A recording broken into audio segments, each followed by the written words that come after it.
그리고 주님의 나 주의 예배당 앞에 이 자리에 나올 수 있는 놀랍고 크신 은혜에 감사를 드립니다. 먼저 예배 가운데 서운하기는 우리의 마음이 겸비하여져 오직 십자가만을 바라볼 수 있는 예배가 되게 하여 주시옵소서. 오직 예수 그리스도 그 은혜와 공로만을 바라보는 가운데 우리의 마음과 정성과 뜻을 하나님께 올려드릴 수 있는 예배가 되게 하여 주시옵소서. 말씀과 기도 가운데 우리의 신령이 깨어지고 우리를 돌아볼 수 있고 오직 십자가의 길로만 걸어갈 수 있는 우리의 삶으로 이어지는 예배가 되어지도록 인도하여 주시옵소서. 감사드리며 예수님의 이름으로 기도드립니다.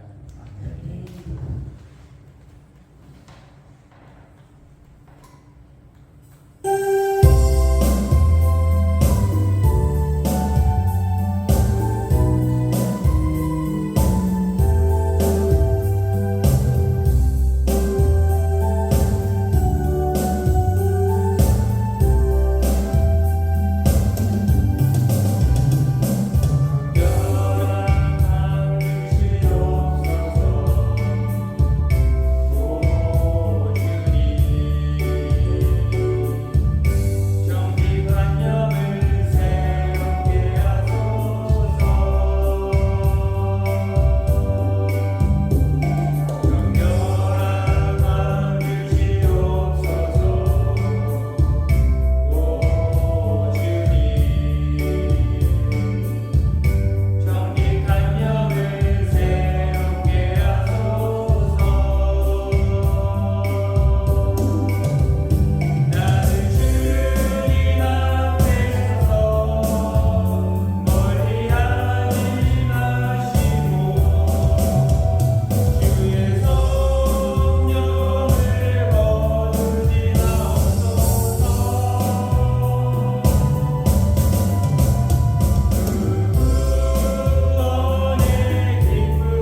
십자가를 바라고 내가 누구인지 어떻게 용서받은 죄인임을 깨달아 더 겸비함으로 드리는 예배될 수 있도록 그 받은 말씀을 사모하는 가운데 말씀에 청종하여 우리가 보지 못하고 깨닫지 못한 죄가 있다면 드러나고 돌이킬 수 있는 예배가 될 수 있도록 예배 인도와 말씀 전하시는 목사님 가운데 성령님께서 함께 해주시고 강력한 기름 부음 있기를 기도 제목 기억하시고 마지막 찬양 부르시고 기도하시겠습니다.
8절의 말씀 함께 보시겠습니다.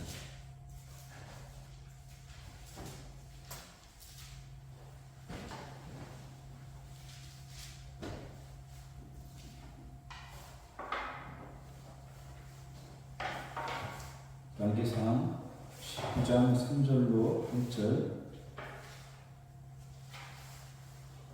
그가 이 형편을 보고 일어나 자기의 생명을 위해 도망하여 유다의 택한 브엘사바에 이르러 자기의 사안을 그곳에 머물게 하고 자기 자신은 광야로 들어가 하루길쯤 가서 한 모략나무 아래에 앉아서 자기가 죽기를 원하여 이르되 여호와여 넉넉하오니 지금 내 생명을 거두어 가시옵소서. 나는 내 조상들보다 낫지 못하나이다 하고 모략나무 아래에 누워 자더니 천사가 그를 어루만지며 그에게 이르되 일어나서 먹으라 하는지라. 본즉 머리맡에 숯불에 구운 떡과 한 병 물이 있더라. 이에 먹고 마시고 다시 누웠더니 여호와의 천사가 또 다시 와서 어루만지며 이르되 일어나 먹으라. 내가 갈 길을 하지 못할까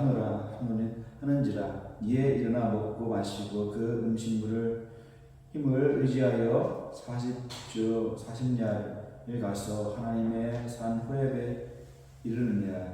아멘.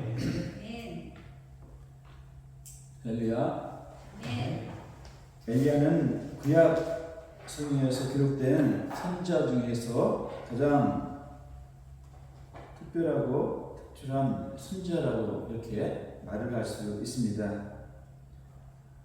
다른 것 많이 있겠지만 그는 육의 몸을 입고 땅에서 태어났지만 죽음을 맛보지 않고 하늘로 들림을 받은 사람이 엘리야 선지자입니다. 우리가 잘 알고 있지요. 그가 죽음을 맞지 않고 하늘에 들림을 받았다는 사실. 또한 그의 말 한마디로 수십 명의 군대들이 하늘에서 내려온 불에서 다 죽게 되었고, 또한 갈멜산에서 홀로 바알과 아세라 선지자 850인과 기도로 대결해서 850인을 모두 죽게 하기도 하는 일을 했던 사람이 엘리야 선지자입니다. 또 그의 기도로 이스라엘 전역에 3년 6개월 동안 가뭄이 들게 됐고, 또한 비가 오게 하기도 했던 일을 했던 사람이 엘리야 선지자입니다. 그런데 이런 큰 대선지자도 때로는 두려울 때가 있었습니다. 하나님의 큰 일을 했고 놀라운 일을 했고 상상할 수 없는 일을 했던 그런 큰 대선지자에게도 그도 인간에게 두려울 때가 있었고 무서울 때가 있었고 자기가 맡은 사역이 일이 너무 힘들어하며 나약한 모습으로 자기의 삶을 포기하고 또한 내려놓으려고 한 때도 있었던 것을 오늘 본문을 통해서 알 수가 있습니다. 신앙생활은 모두가 다 그렇습니다. 어떤 때는 기도의 응답이 금방 이루어져서 원하는 일이 일사천리로 형통할 것 같고 하나님의 도우심에 감사하고 참선하며 기뻐하는 것이 있을 때가 절로 나올 때가 있지만 이와 반대로 아무리 힘을 쓰고 애를 써도 하던 일이 안 되고 하늘 일이 안 되고 또한 생활 환경이 어려워지며 난망하여서 눈물을 흘릴 때도 있는 것이 우리의 신앙 생활입니다. 그럴 때면 하나님은 우리에게 정말 관심을 두지 아니하시고 지금까지 걸어온 고난의 길은 오직 나 혼자만 감당해온 것인지 하나님의 도우심은 없는 것처럼 느껴지고 말 그대로 신앙 자체는 우리의 믿음은 흔들릴 때가 있게 됩니다.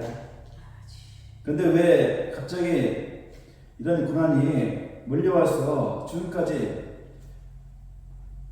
생각해 보아야만 할 처지에 과연 있었을까? 신앙을 처음 시작할 때는 모든 것이 은혜롭고 감사하며 그 날이 지속되는 것 같이 보이는데 왜 무슨 이유로 갑자기 어려움이 오게 되는 것일까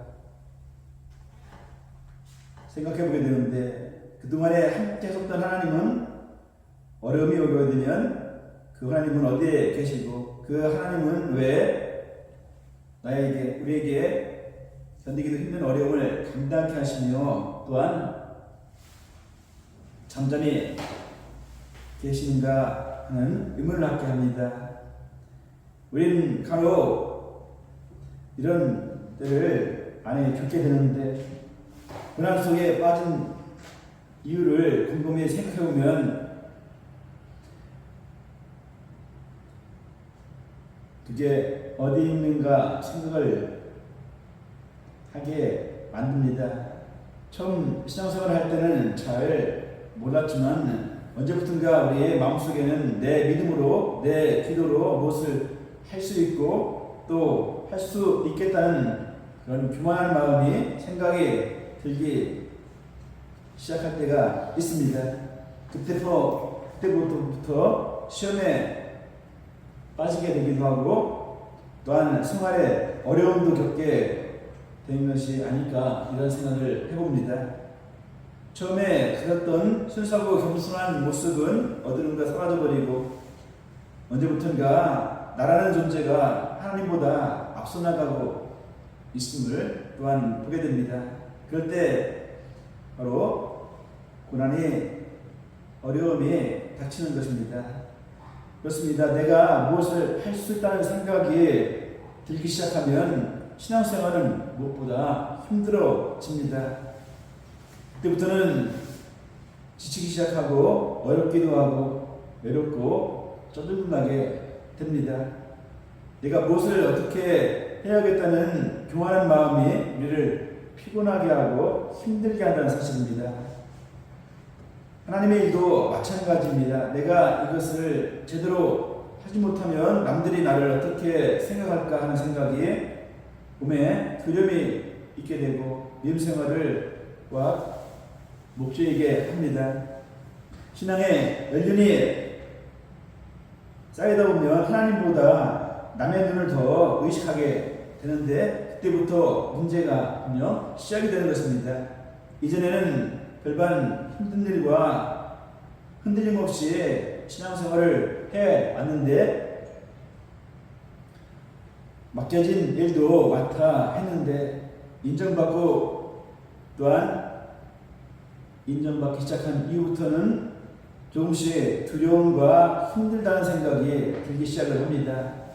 바로 엘리야가 그랬습니다. 그의 사역은 하나님의 은혜 가운데 오직 하나님의 명에 따라서 말씀에 따라서 행했습니다. 그러나 어느 때부터인가 내가 하나님 대신에 큰 일을 하고 있다는 생각을 하기 시작을 했던 것이었습니다. 그래서 열왕기상 19장 9절로 10절에 이런 말씀을 하고 있습니다. 엘리야가 그곳 굴에 들어가 거기서 머물었더니 여호와의 말씀이 그에게 임하여 이르되 엘리야야 내가 어찌하여 여기 있느냐. 그가 대답하되 내가 만군의 여호와께 열심히 유별하였사오니 이는 이스라엘 자손이 주의 언약을 버리고 주의 제단을 헐며 칼로 주의 선자를 죽였음이며 나만 오직 남았거늘 그들이 내 생명을 찾아 빼앗으려 하나이다 라고 말하고 있습니다.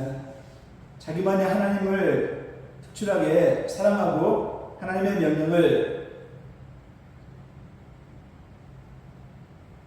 준행하였었는데 이제 자기가 죽게 되었다고 엘리야가 고백을 합니다. 과연 그럴까요? 하나님께서는 오직 엘리야의 능력으로 모든 사역을 감당하셨고 행하셨을까요? 결코 그렇지 않습니다. 하나님께서는 엘리야를 쓰시기는 했지만 엘리야 선자를 큰 일에 함에 있어서 엘리야를 사용하기는 했었지만 그의 능력을 그의 열심을 하나님께서 엘리야를 의지하지 않으셨다는 사실입니다. 오직 하나님은 하나님의 전능하신 능력으로 일을 하셨고 기사와 이적을 일으키셨습니다.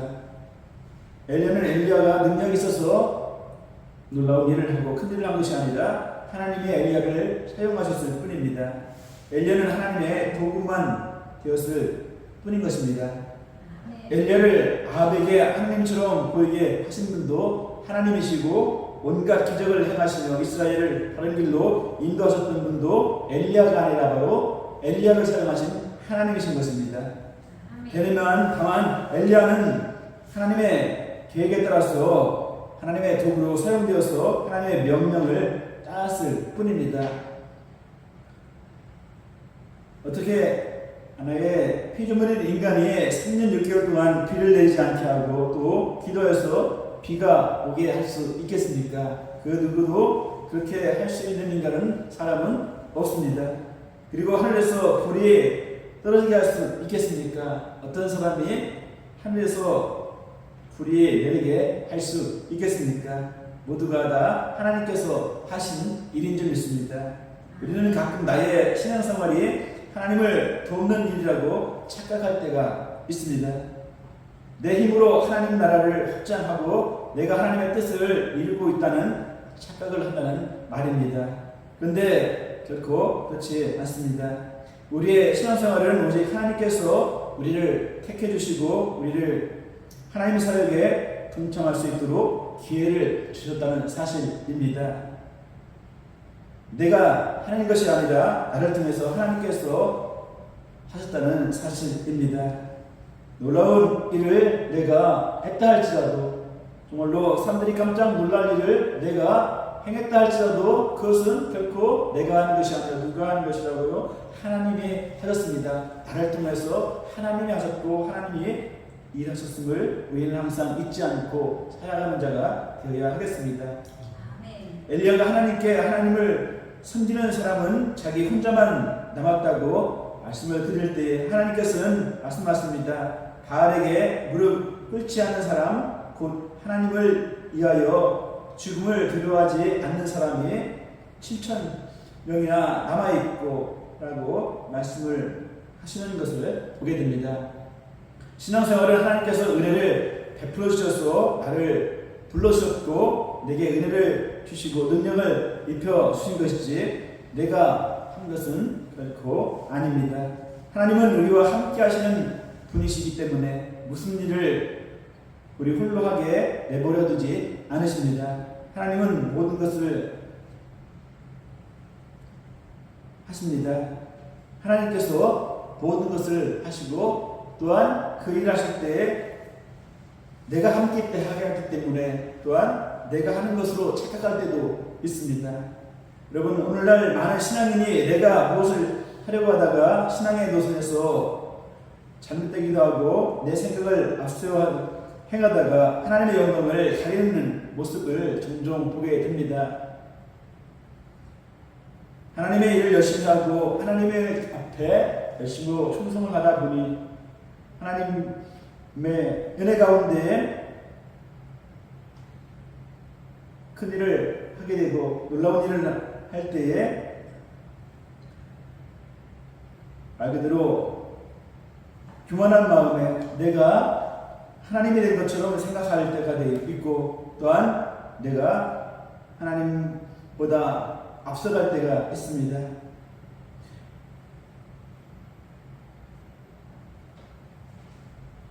또한 잘못되어서 하나님을 떠나 등을 돌리는 모습도 보이게 됩니다.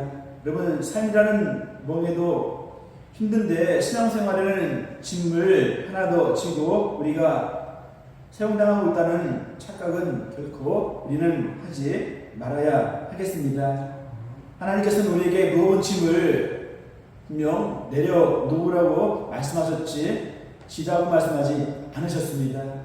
믿는 성도의 숫자가 점점 오늘날 이 시대에는 유지하기에도 유지하는 것만이도 귀한 일이라 할지인데 성도의 수가 점점 줄어가고 있습니다. 그 이유는 바로 신앙생활을 내 힘으로 하려고 하였던 사람들이 많았기 때문입니다. 그래서 등을 돌리게 되는 것입니다. 우리는 하나님께 이끌림을 받은 하나님의 종입니다. 하나님께서 부르셨으니 하나님께서 힘을 주시고 모든 것을 또한 하게 하실 줄 믿습니다. 신앙생활은 하나님의 은혜로 시작했다가 하나님의 은혜로 끝나는 것이 바로 신앙생활입니다. 결코 내가 하는 것이 아니라는 것을 우리는 꼭 기억해야 될 줄 믿습니다. 평생 신앙생활에서 승리하기로 한다면 신앙생활에서 나를 앞세우는 자가 아니라 누구를 메사야 하나님을 일본에 두고 하나님을 인정하고 하나님을 높여드리는 자가 되어야 하겠습니다. 그러면 신앙생활이 무엇보다 즐거울 줄 믿습니다. 하나님을 우선으로 두고 하나님을 높이면 그 믿음이 크게 될 것이고 그 신앙생활이 즐거울 줄 믿습니다. 감사의 생활을 할 수 있게 될 것입니다. 모든 것을 하나님께 맡기고 살아가려고 노력할 때 하나님께서는 우리에게 함께 하시고 또한 형통케 하시고 또한 인도해 주시리라 믿습니다. 우리의 작은 수고로 하나님께 영광을 돌리는 우리가 되기를 이 시간도 주님의 이름으로 축복합니다. 기도하겠습니다. 하나님 감사합니다. 사랑과 은혜가 많으신 하나님, 오늘 말씀에서 엘리야 선지자의 이야기를 통하여서 우리는 다시 한번 하나님의 도구일 뿐임을 깨닫게 하시니 감사를 드립니다. 그리고 나의 이익을 취하는 것에서 떠나 먼저 살아계신 하나님을 경외하며 하나님의 뜻을 믿고 깨달아 살아가는 자가 되게 하시고 초심을 잃지 않고 역사 속에 정직하게 성실하게 살아가는 자가 되게 도와주옵소서. 하나님께서 이 민족과 늘 함께 하셔서 이 민족의 열방 가운데 지상 국가로 열방의 으뜸으로 세워지는 은총의 역사가 이루어지게 하여 주시옵시고 항상 먼저 그의 나라와 그의 길을 구하며 범사에 협력하여서 선을 이루는 자가 되게 하여 주옵소서. 그래서 이 나라가 세워질 때까지 피 흘려 목숨 바친 선원들의 뜻이 헛되지 않게 하시고 이 민족이 성장하게 하시고 믿음으로 성장하게 하여 주옵소서. 감사를 드리며 우리 주 예수 그리스도 이름으로 기도하옵나이다. 아멘.